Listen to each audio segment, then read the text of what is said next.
Hello and welcome to another Thursday interview here on Viking.TV.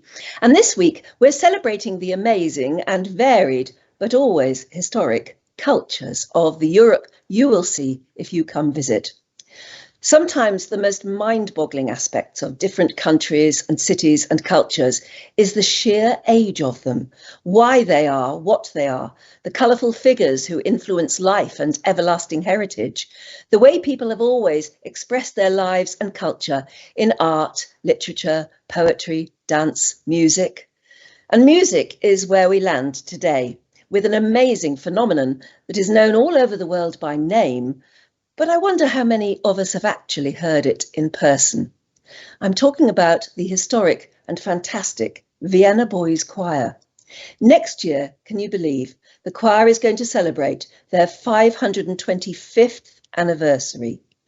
And did you know that former choristers in that choir are Haydn and Schubert? They were little boys in the choir themselves. That's just to name two. Viking's very own Karina Hagen went to visit a while ago and met some of the choir's much more recent singers. 1, 2, 3, up!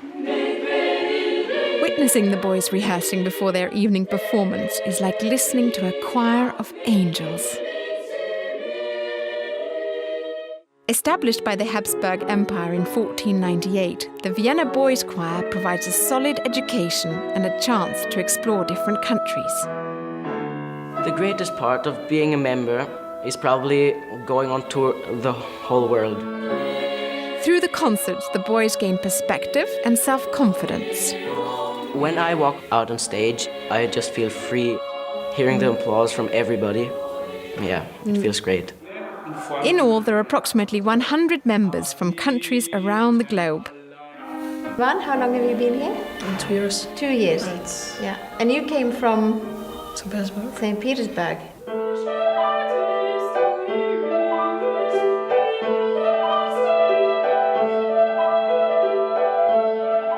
We heard you singing earlier and it was absolutely beautiful. Your parents must be very proud. Yeah, I think so. With a thorough musical background in hand, many boys eventually become professional vocalists and treasure their days in the choir. They think back to their past and remember that they were a member and then think, I've had the best past that I could have ever had. Viking river cruises, sharing privileged access to the culture of Europe. Yeah, and we'll tell you a bit more about that privileged access a bit later. But here now to tell us all more about its fascinating history and his own part in it, and how he sees the Vienna Boys Choir negotiating the 21st century, is President and Artistic Director of the Vienna Boys Choir, Gerald Wirth. Hello there, Gerald. Hello, very nice to meet you all. Oh, and welcome to Viking.TV. It's wonderful to meet you in person. I'm very conscious, actually, that we're talking now after 2 really appalling years for anyone in the artistic professions where performance is key. How have the pandemic years been for you? How did you survive? Well, these were difficult times for us, of course, because we lost more than 700 concerts within this time. We couldn't do any international tours. So, of course, on the one hand, it's a financial difficulty we have to overcome. And on the other hand, of course, for the boys come to us to be on stage and perform and not necessarily only to sit here in school and do their schoolwork. So we very much hope that we can go back to touring in the next season. I think a lot of people would be really surprised, given how famous you are and how much part of Vienna and Austria you are, that you do not receive any government funding. So for the last 2 years, you've had to find a way to survive. Well, we're a private organization, a private association, and we usually fund ourselves through concerts and touring revenue. In Austria, we were quite lucky. There was some government support for organizations like us, so the financial support was making up a part, like maybe about a third of what we lost in concert revenue. Yeah, but also you are a school and the boys still have to come to school as much as they could and learn and keep singing. I guess. How did you manage any of that? Well, we have, of course, as any other school, we have to go with the government regulations through these COVID times. There was a time when we actually had to shut down completely for about a month. But in other times, we had to sing with masks. We of course have to train the boys, continue training, singing with the boys. And we also had some, not many, but some performances in Austria.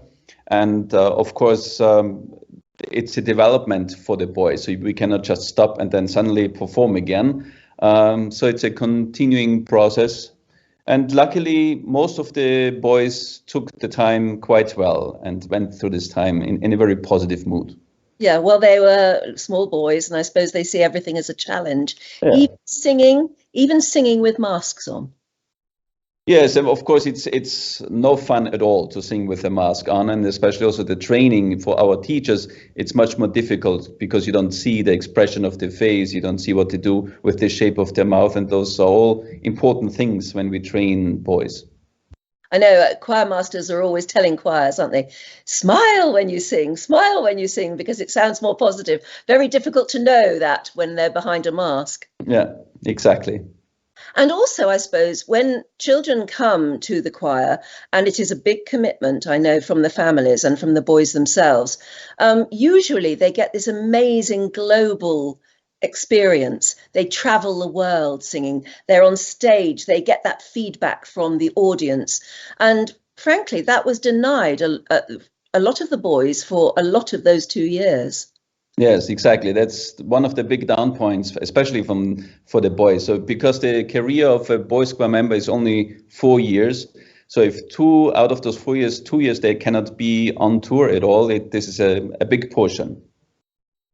Yeah, and some of them must have missed that experience. But are you back to normal now? Not quite. When we do some performances, we just had a performance in Sarajevo last weekend. We were in Jordan for a performance, but it's very limited. But there are plans for the coming season to start again our touring through the United States, through other countries of the world. And yeah, hopefully it all can take place and become a reality. Now tell me about the modern choir. We're singing some pictures of them there. And these are the pictures that most of us all over the world are used to seeing. The boys in those amazing Vienna Boys Choir suits, sort of sailor suits, aren't they? And a body of them, I don't know, how big usually is the choir? Well, we have 4 touring groups, and each touring group has between 23 and 26 boys. So we have about 100 choir boys altogether. We also have a training elementary school, which is open for girls and boys. And then we also started about 10 years ago a high school program, which is also open for girls and boys. And it's also specialized in classical vocal arts. Things are changing, things are evolving, I guess. But before we talk about the history of the choir and its evolution, tell us what's currently on the agenda, because obviously there's a big year coming up, and you must have very big plans for next year. Well, next year we celebrate our 525th anniversary. So yeah, we are planning special concerts. Also, one main concert will be in the Musikverein in the Golden Hall here in Vienna. And there will be all our tours will, of course, be under this theme of 525 years. We also do a special stage production of Mozart with Mozart's music in our own concert hall. We have a concert hall here close to our school. Well, yes, there's a lot coming up. Yes. And, you mentioned there some of the more traditional things, which I think probably all over the world we think of the Vienna Boys Choir as being an amazing choir to sing some of those very traditional old classical music, I guess we think of, church music. But you've brought out a new album called Together. Now, what is that about? Well, over the last years, we have done many projects that included music from different parts of the world. And also we did cooperations with artists from different parts of the world, from Indian musicians, Chinese musicians, and so on. So this project Together was a project we did during the pandemic. because the pandemic, basically everybody around the world was part of this pandemic and nobody could get out of it. So we thought we want to do something that reflects this thought of only together we will get past this problem. And so in this CD, in this recording, we recorded music from all kinds of different cultures, also some with original instruments as an accompaniment, some with a very good Austrian ensemble, which is called the Januszka ensemble. So we have songs from Asia, from Europe, from South America, and so on. Now, we're just about to watch a video then of one of the tracks from the album Together. Now, I've called it Sea Shanty because that's the only thing I could think of calling it. But if you can explain to us what it is we're listening to and why. This song is called Wellerman. And Wellerman is a song that became enormously famous on the internet, actually through a Scottish post officer who sang it on YouTube, and it, for some reason, everybody sang it around the world. And so the CD company, when we decided to do this CD project, also thought that we also should do our own version of this song, Wellerman. And it's about a song where it's as you called it correctly, it's a sea shanty. And it's about people who are hunting whales, and they are waiting for the ship waiting for the supply ship to come and rescue them. And what is Wellerman? What does that mean? The Wellerman is I think the company that's. Okay. All right. Well, let's hand it over to the boys of the Vienna Boys Choir then. This is Wellerman from the new album Together.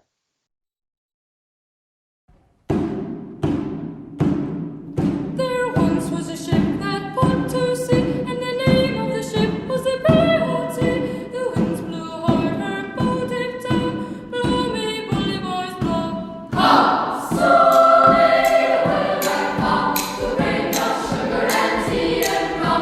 one day when the time is done, we'll take our leave and go. She had not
Now, I think a lot of people watching that, Gerald, will think, gosh, I didn't know the Vienna Boys Choir could do that sort of, I don't know, that modern take. They think of them as a very ancient choir that sing cathedral-type music. But I gather the first ever sound recording of the Vienna Boys Choir was made in 1907 on a wax cylinder. But you've really launched into the modern world since then, haven't you? You do music for films and documentaries. You've been the subject of, goodness knows how many documentaries yourself. Yes, well, we have, I think on tours, the boys have always done also music from the countries they visited. But we have in the last 20 years included much more of this international flair and also modern music. We had done several film productions over the last year. And as you said, we were part of many documentaries and documentaries about the Vienna Boys Choir. Even the film is not necessarily a new thing of the last 10 years. Even Walt Disney already did a film many years ago with the Vienna Boys Choir and about the Vienna Boys Choir.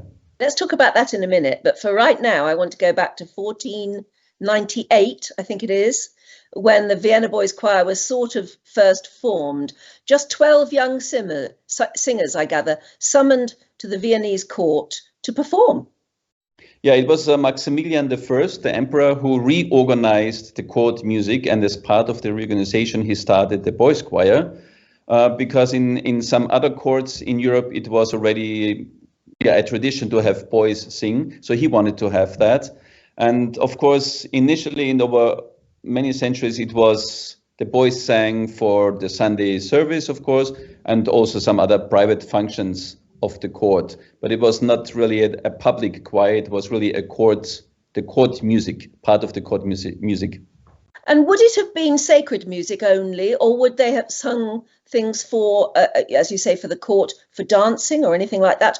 Would it have just been church music? No, it would have been a lot of church music, but it would have been also non-church music as well for events, birthday parties or other celebrations.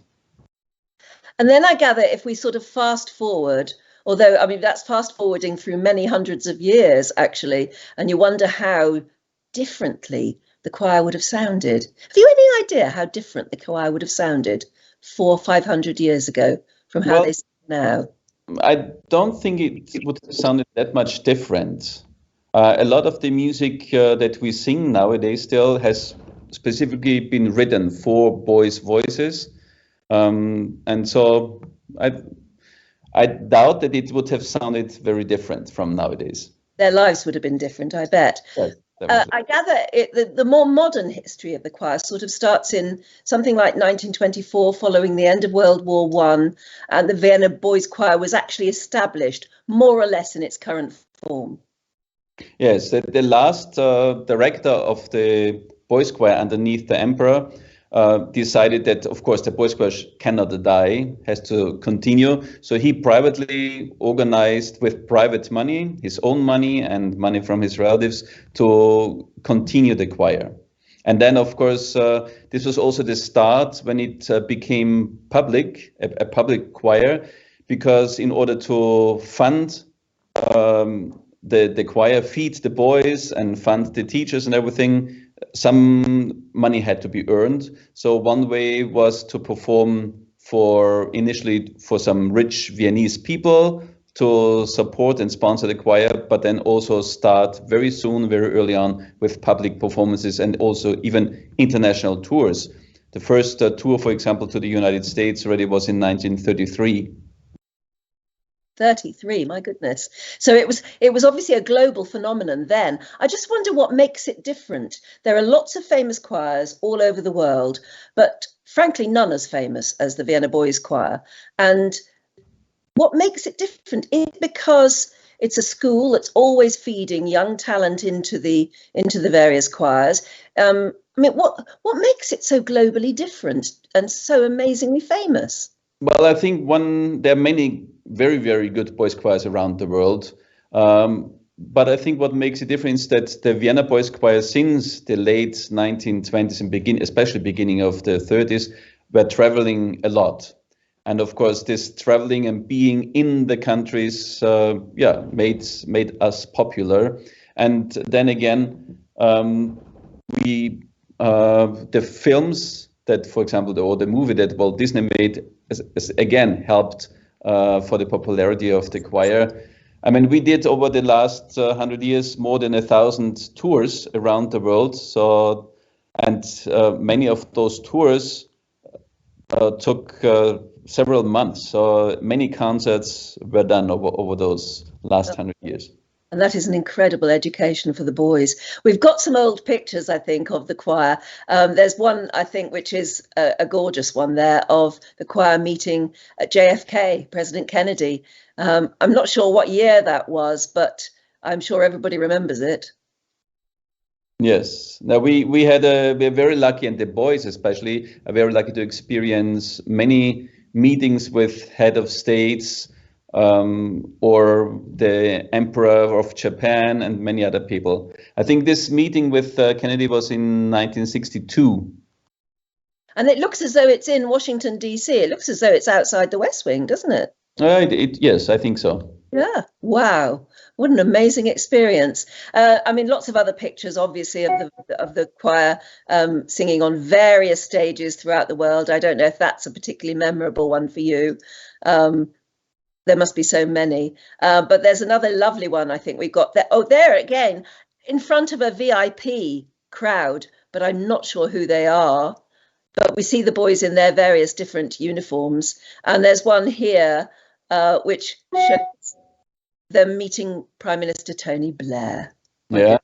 Yeah, all of them, every time in different sort of uniforms.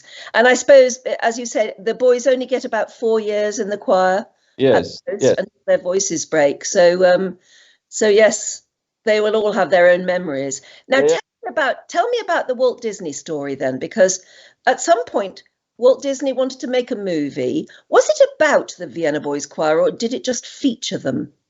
Well, it was about the Vienna Boys Choir also, and of course featured them. It of course had to have a storyline, and the storyline is from a boy from the countryside, wanting to become a member of the choir, and through some difficulties, and eventually he made it to Vienna. The movie, of course, plays in the aftermath of the Second World War, and what was also quite interesting that Walt Disney he seemed to be a fan, or was a fan, of the Vienna Boys Choir, because he also suggested to the Austrian government that they should allow us to wear our official crest, the Austrian coat of honor, of arms. And so actually, to an extent, that the featuring, and the movie was called Almost Angels. Yes. Wasn't it? Which has, of course, something to do with the fact that the choir's voices are angelic. But I think that something to do with that movie turned out to be why the choir wear the uniform they do today. I don't know if I'm right there. Yeah, I mean the sailor's uniform was already, we started wearing that in the 20s, and this was because nobody had money in those days, and they were looking for something the boys would have at home. So in those days, most families had like the Sunday clothes were a sailor's top. But the coat of arms was because of Walt Disney, actually, because he thought that the Vienna Boys Choir is such an important ambassador of Austria. So he actually was the one suggesting it to the Austrian government to allow us to wear this coat of arms. Yeah, and it's been there ever since. Yep. Now, as you were saying at the beginning, we call it the Vienna Boys Choir, but there are actually 4 different choirs, and each choir has a particular name. Yes, all of the 4 choirs, of course, perform under the name of Vienna Boys Choir. They all should have the same quality, and they also do similar repertoire. We name the choir internally after composers that have a very special relationship to us. Of course, Schubert, one is called Schubert Choir because he was a member of the choir, so it was Haydn Choir. Mozart, because we sing a lot of Mozart, and he was also had a lot of relationship to the court at his time. And Bruckner is the 4th choir. Bruckner was the organist of the Imperial Chapel for some time, so that's how they It's a bit like Harry Potter. There are houses. Exactly. Yeah. And is there any rivalry between the houses? Pardon me? Is there a rivalry between the houses? Sometimes there is. Of course, there's a big competition, especially in soccer. Soccer is very important for our boys, including next to the singing. So yeah, some of those competitions are quite important for the boys. Now, obviously, they have to have ordinary schooling. They have to learn their mathematics and all the rest of it. So how is their daily life? When does it begin? And does it start with choir practice? It starts with school. They get up. We have a boarding school, so all the boys who are in one of the touring choirs have to be in the boarding school, even if they live in Vienna.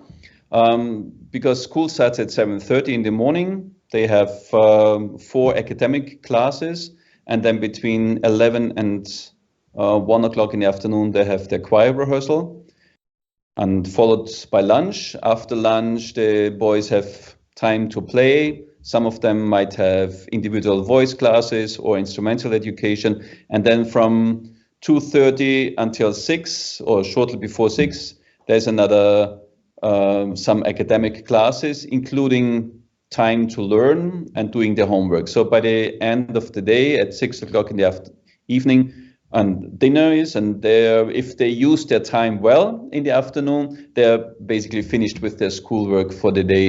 And in the evening, they have again time to play. Sometimes we have special rehearsals. If we do, for example, a Mahler symphony or whatever together with an orchestra here in Vienna, then we might have those rehearsals at that point, or sometimes staging rehearsals for opera or for our own children's operas. Yeah. So unlike in cathedral choirs in England, you're not attached to a church service schedule. We are not attached to a church. We're not part of the church, but we sing every Sunday still at the Imperial Chapel together with the members of the Vienna Philharmonic Orchestra and the tenors and basses of the Vienna State Opera. And what sort of families do those boys come from? Are they always musical families? What sort of boys do you look for? We look for boys who love to sing. That's the only basic requirement. We always say we can do everything else with them. We can help them with the voice, with the musical training, as soon as they love to sing. We have boys from musical families. We have boys from families like their fathers play in the Philharmonic Orchestra or their mothers are music teachers. But we also have boys from basically every walk of life and every social background. We also have boys whose families came to Vienna as a refugee family. So basically, yeah, everything. And I'm sorry to ask this, but do you have to pay to go to that school and to be part of the choir? There is a very small fee per month for the boarding and everything, but it's less than the families get as a child. I don't know what to say it in English. Child support from the state per month. And even that, some families cannot pay if their parents are unemployed or whatever, so they pay less or nothing. Yeah, so you take a child just on whether they've got the sort of talent you're looking for and the ability to learn quickly, I imagine. Yes, exactly. So usually they come for an audition. We see if the voice is healthy, how they react to us, and then we have a probation period. And then we see if the boy likes it, the family likes it, and we like what the boy does, then we continue. Yeah, because it's important to have family support, isn't it? That's very important, yes. And I mean, now sometimes family support is sometimes a little bit difficult, even with some family backgrounds, as we can imagine. And nowadays, now with the Ukraine war, we also have Ukraine refugee children here. We have actually 5 children in our school now already who came as refugees to Austria and now sing in the choir, and they have great voices.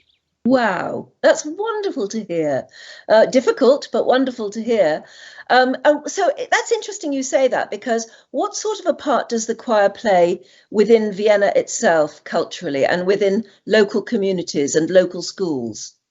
Well, of course, we are the boys choir of Vienna. So whoever needs this instrument, so to say, of a boys choir sound, will come to us and hire us to perform for them. So we perform not only our own concerts in our own concert hall, but many performances in the Golden Hall in the Musikverein with either Viennese orchestras or visiting orchestras. Sometimes we sing magic flute, the solo parts in the state opera and the folk opera, and also other roles in the opera companies.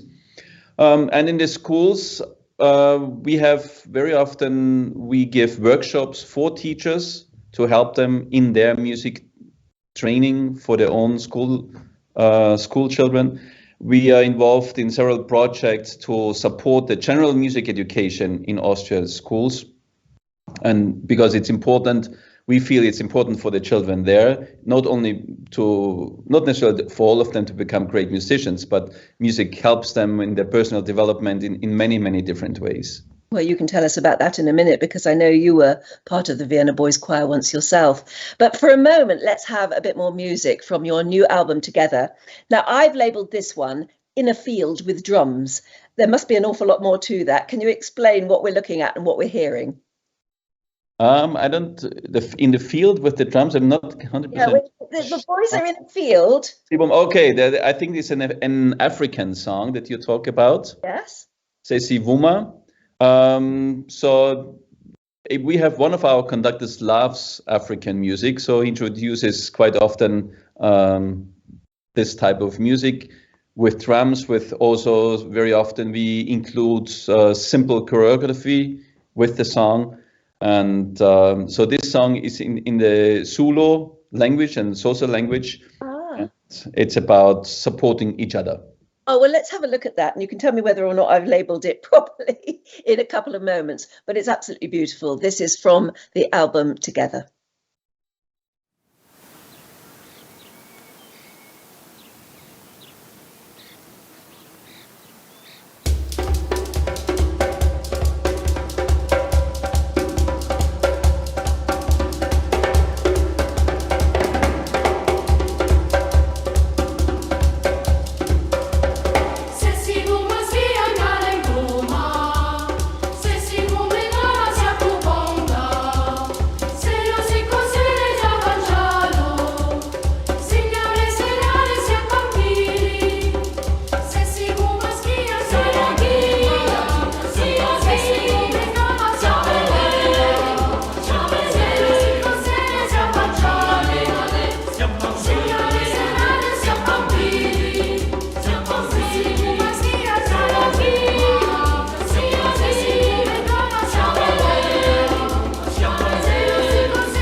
Absolutely wonderful. I was right there. It was in a field with drums. Now, Gerald, you were a chorister with the choir yourself. So you were once a little boy who was auditioned to be part of the choir. How did music first come into your life? Did you come from a very musical family? Well, my parents are not musicians, but my father and also my mother both love music. And my father sang in a choir all his life, basically, and also played in what is very typical for Austria in a brass band. In Austria, almost every town and every village has a brass band. So yeah, he played in that. And my parents made it possible for us children to start playing instruments as soon as we were 5 years old. We started in Austria with recorder, and then I started to play the piano when I was 6 years old. And then actually our my school teacher in elementary school told me about the audition for the Vienna Boys Choir. In that time, the Vienna Boys Choir did auditions in every province of Austria. So, and the school board of the province where I come from sent a letter to all the elementary schools asking teachers to send boys to that audition. So I was sent from my school to that audition. That's how I got to become a member. Were you aware when you were little? How old were you when you auditioned? 8.5.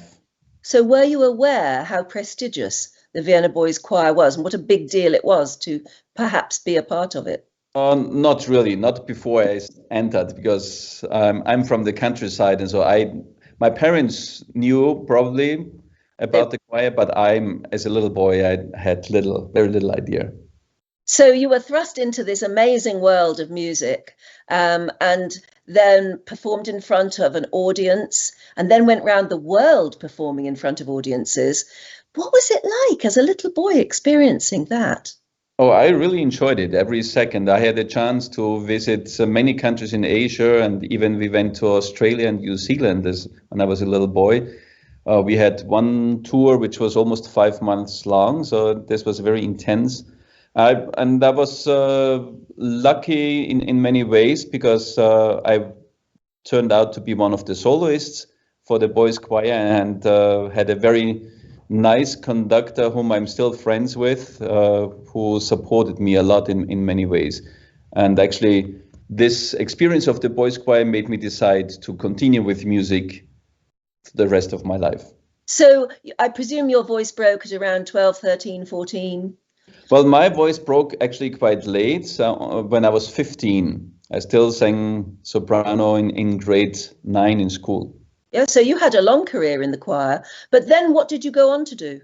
I went back to my province, Upper Austria, and there is still a special high school for music students.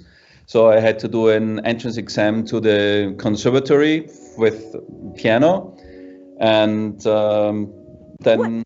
I can hear music behind you. That's really exciting. You're going to... somebody playing the piano next door. I know. I should have asked you at the very beginning where you are, because it does look rather grand behind you. And your office is in this amazing palace that is the home of the Vienna Boys Choir. There it is. We're looking at it now. So if we look at that picture now, where is your office? My office is on the first floor, so more on the left-hand side. Yes. First floor, 8th windows from the left. Oh my goodness, that's where you are. I mean, that is the most amazing building, and what an incredibly inspirational place to work. And when you look out of your window, it must be the most amazing sight. And it's lovely to hear the music behind you. I love that. But right back to where we were. Now, what was I asking you? Yes. So what is a typical day for you now in your role as artistic director and president? Well, of course, a lot of my time is spent with meetings with colleagues, with parents, with boys. So I don't do as much music as I did before when I was conducting my own choir. But I still support the conductors. I rehearse with individual boys, their solo parts, or with a group. And I conduct sometimes special concerts. But a lot of my time I spend with dealing also with agencies, discussing programming, deciding with my colleagues which choir does what project, and so on. I mean, when you walked into the job that you have now, did you decide there is a mission? This is what you want to achieve in your time? Well, I think my main mission is to make sure that the boys' choir continues in a positive and good way. So my job here is still to make sure to keep the quality of the singing at the highest possible level. So this is my main mission, and also, of course, to bring it up, to give life to our tradition, basically. And also, we made quite some changes into our new century. Like we have a community choir now, where people who just enjoy singing of any kind of age, they can join here. We also started a girls' choir because, as I said, we have girls in the elementary school, but they cannot be part of the boys' choir touring choirs. So we wanted to give them a chance to still sing with us, and they come together after their school and also have their own performances. Yeah, and are you under a lot of pressure to involve girls in the boys' choir now? I know this is happening in various choirs in other parts of the world, that, you know, no longer should they just be boys. Do you think the Vienna Boys Choir will one day just be the Vienna Choir or the Vienna Children's Choir? Well, this discussion, we have this discussion, and we had it for many years, but I think there are many reasons why we need boys' choirs in the world, and the Vienna Boys Choir will always stay a boys' choir. That does not mean that we do not give the same chances of education, of musical education, to girls. That's what we do with the elementary school, with the girls' choir. But the boy's voice develops quite differently, especially in this age between 10 and 14. And there are several wonderful girls' choirs in the world, but they are usually, their average age is older than in the boys' choir. The average age might be 16, 17 or something. And also, if you look at mixed children's choirs around the world, it's everybody the same, then you have 95% girls and 5% boys. So if you want to keep the boys singing, then we need the boys' choirs. Understood. I'm convinced. Tell me about the Wirth method, which I know is part of your mission to get to help music teachers get the best out of their pupils in all sorts of schools. But you call it the Wirth method, yes?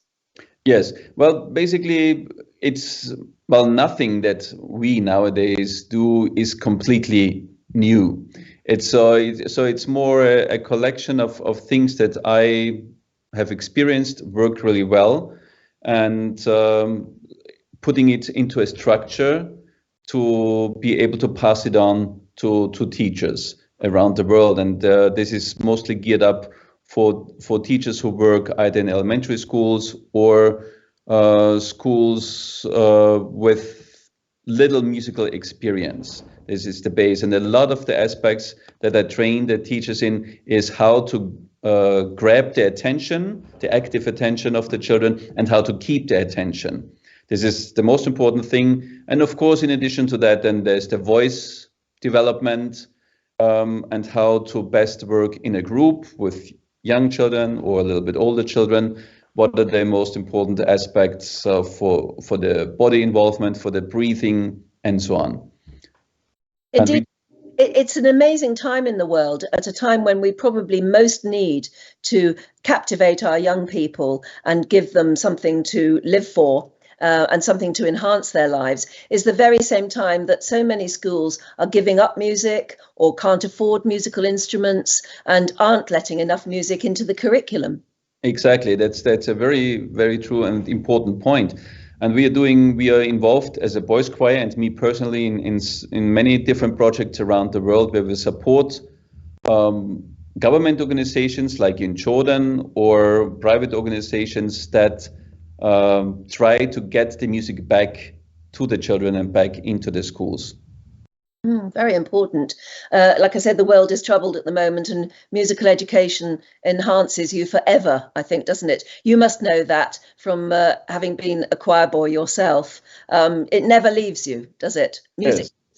Music helps you in all sorts of ways. In many things. It helps for the integration when children from different cultures come together. It heals them if they have gone through a difficult stage in their life.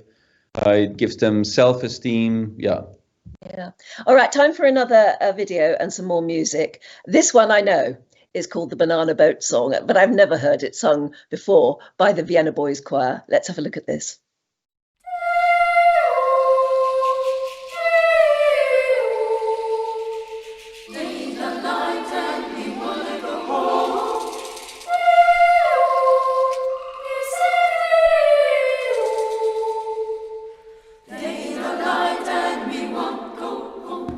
Come, Mr. Tally, Banana,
Absolutely brilliant. I mean, wow, how refreshing it is to hear the Vienna Boys Choir singing that in such an unusual way. So lots of celebrations are due next year. And we at Viking are offering what we call privileged access to the Vienna Boys Choir. Have you already been actually showing Viking guests around? And can you tell us what we might look forward to when they visit Austria in the coming year? Well, when the Viking guests come to us, they hear the boys sing, especially for them and only for them, in our in the center of our building that you showed before. We have a beautiful Baroque room there. We call it salon, and so the Viking guests enjoy their own private room there, and also get introduced to the history of the boys' choir and the life of the boys that we live now. Yeah, you must be very proud to show people around from all over the world. Yes, and they also have the guests who come also have a chance to meet the boys and talk to the conductor. Yeah, absolutely. It'll be a marvelous experience, I know, one that everybody will be looking forward to. Before I let you go, let me just ask you again about those Ukrainian boys, refugees who are now part of the choir. Did you say 5 of them? Yes. And what are the circumstances in which you were able to embrace them into the choir? Well, they basically, when the boys, all children, of course, who are coming to Austria as refugees have to go to school somewhere. And the way they come to us is mostly through families who know us and who heard the boys or heard them sing, or sometimes the boys sang already at home in the Ukraine before. And so the parents are looking for something like us. And so they come to us and audition.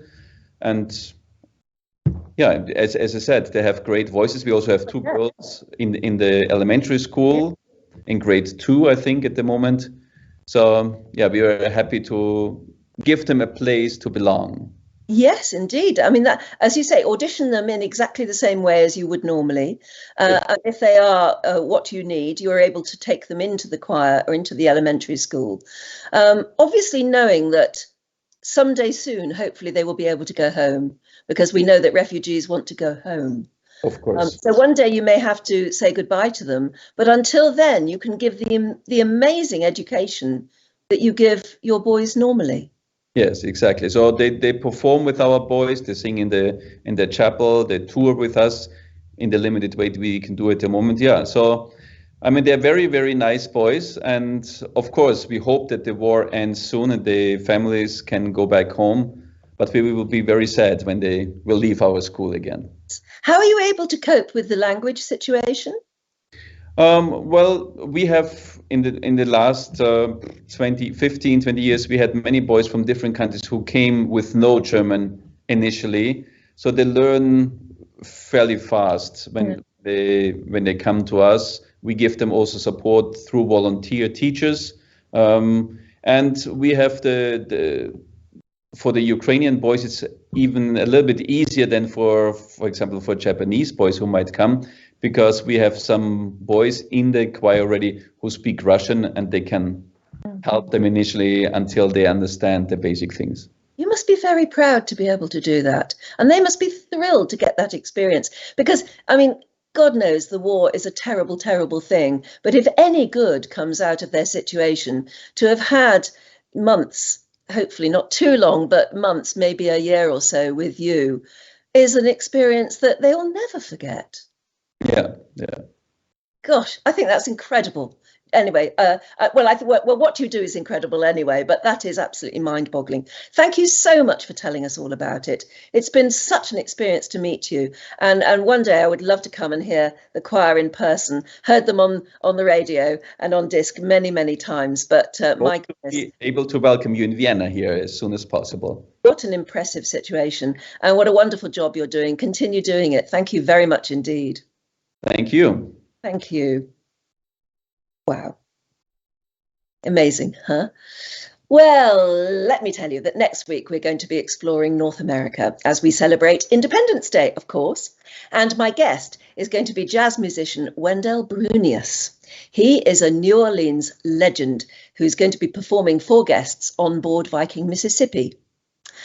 But for now, I thought you'd like to hear them again. Let's leave you with a glimpse of the Vienna Boys Choir, as we saw at the very beginning with Viking's Karina Hagen. Until I'm with you again next week, stay safe and well. Goodbye. 1, 2, 3, up! Witnessing the boys rehearsing before their evening performance is like listening to a choir of angels. Established by the Habsburg Empire in 1498, the Vienna Boys Choir provides a solid education and a chance to explore different countries. The greatest part of being a member is probably going on tour the whole world.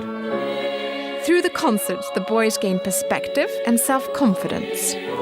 When I walk out on stage, I just feel free, hearing the applause from everybody. Yeah, it feels great.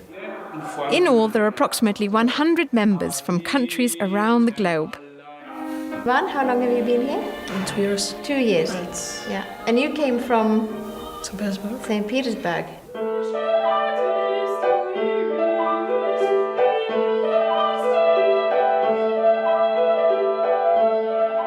We heard you singing earlier and it was absolutely beautiful.